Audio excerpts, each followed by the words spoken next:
There's a big difference between being rich and being wealthy. I mean, they're making a great income. It's like if they could quit tomorrow, they would absolutely do that in a heartbeat.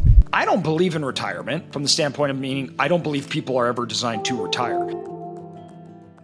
Do you think, is there ever financial security if your income isn't recurring, permanent, and dependable? Like you can make millions from something that requires your active involvement, but like if it's not recurring, I mean, it's not going to last ultimately, right? I don't know. What do you think about that? 100%. I learned very quickly there's a big difference between being rich and being wealthy. And rich people, they are at the highest risk of losing it all. And the millionaire status is the most volatile social class there is. So more people come in and out of the millionaire status than any other social class. And when you look at financial support, and rich people, they make a lot of money and they can spend a lot of money. They usually have lots of nice things, right? And wealthy people, they don't have to work for their money. And then you have what I'd consider the super wealthy, which means they're rich and wealthy, means they make lots of money and it's all non-correlated with their time and supported, right? And like that's kind of the end goal. You're like, I want to make lots and lots of money, but it also needs wealth.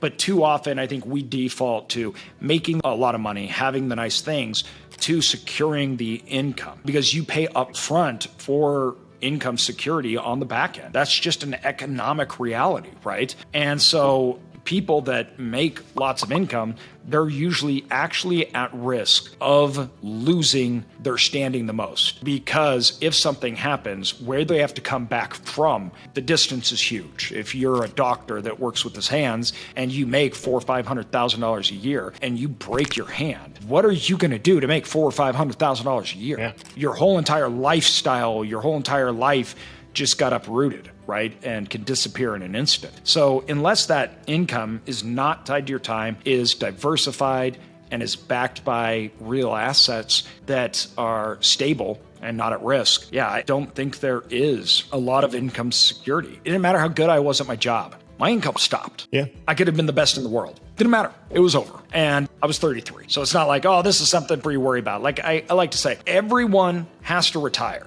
That is a universal fact. At some point, you will no longer be able to work to earn an age. That is guaranteed. At some point, you will lose your income. So you would think that more people would put all their effort and stress on understanding, finding ways to prepare and have that retirement. But that's usually not something anybody thinks about until their 40s, sometimes 50s. And because of the way that stable income works, it doesn't work like, oh, I'm going to do this now and receive this income, right? There is this tail end to it. Time is a big factor when you're talking about true stable income and wealth. So people that start in their 20s, it's not the same as if you started in your 20s and your 40s. Now, it doesn't mean that it's not possible. Of course it's possible, but your strategy has to change and you need to do things differently. So it should pretty much be the foremost goal of everyone because it is a 100% certainty. Yeah. And not to mention, I mean, you've probably met people like this too, but I've met so many people with jobs who make a really good income, whether they're lawyers or doctors or bankers. And a lot of them, like, they want to get out. Like, they don't like it.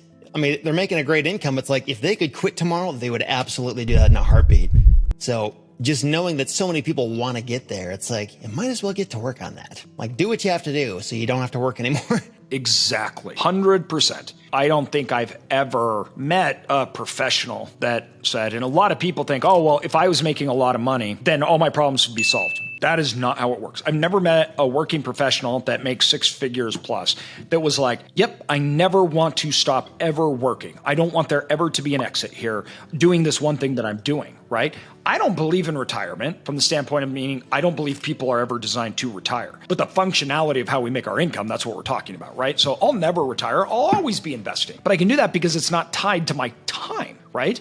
Now, any working professional doesn't believe that their income will last forever. And it's like, I'm done. It's over. I'm good. So when you look at people, whether you're making $30,000 a year or $300,000 a year, at the end, their concerns are all still the same. They really are. Now, I know someone that's making $30,000 a year hearing that saying, hold on, it is not the same. And I get that reaction because it's true. You aren't the same as far as your life that you live or your worries or your concerns. You're worried about making payments, right? You're worried about literally having money in the bank account to do the bare necessities.